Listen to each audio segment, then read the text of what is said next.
अस्सलामुअलैकुम नाजरीन जी, मैं हूं नाइला भट्टी और आप देख रहे हैं न्यू BBC न्यूज HD। आइए शामिल करते हैं आज की अहम खबर।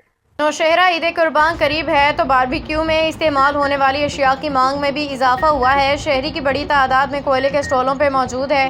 देखते हैं रूहुल इब्रार की इस रिपोर्ट में।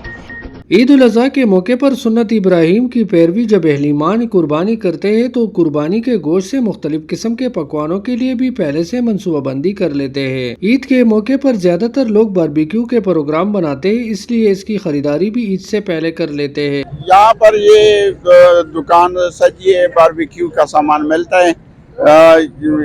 चूँकि बड़ा ईद है, बच्चों के साथ ईद मनाने के लिए सामान ज़रूरी है, इसके लिए ये सामान खरीदने तो इसको बड़ी ईद खुशी से मनाएंगे। बारबेक्यू के लिए जरूरी सामान जैसे कोयला, अंगीठों और दीगर अशिया की तलब में भी कई गुना इजाफा हो जाता है। नौशहरा में लोगों की सहूलत के लिए जगह जगह ऐसे स्टॉल लगे हैं जहां पर कोई भी अपनी जरूरत की चीजें बआसानी खरीद सकता है। दुकानदारों का कहना है कि गुज़िश्ता साल के मुकाबले में कीमतों में 25 से 30% तक इजाफा हुआ है। ये बारबेक्यू का सामान हमारे पास मौजूद है, हर किस्म का सामान बारबेक्यू का। इसमें ये कोला भी है, सीख भी है, ये ट्रे भी है, लकड़ी का ये कोड़ी भी है, ये सब हमारे पास दस्तियाब होता है। यानी बारबेक्यू का पूरा सामान हमारे पास जो है ना वो होलसेल रेट पर बाजार से दस्तियाब होता है।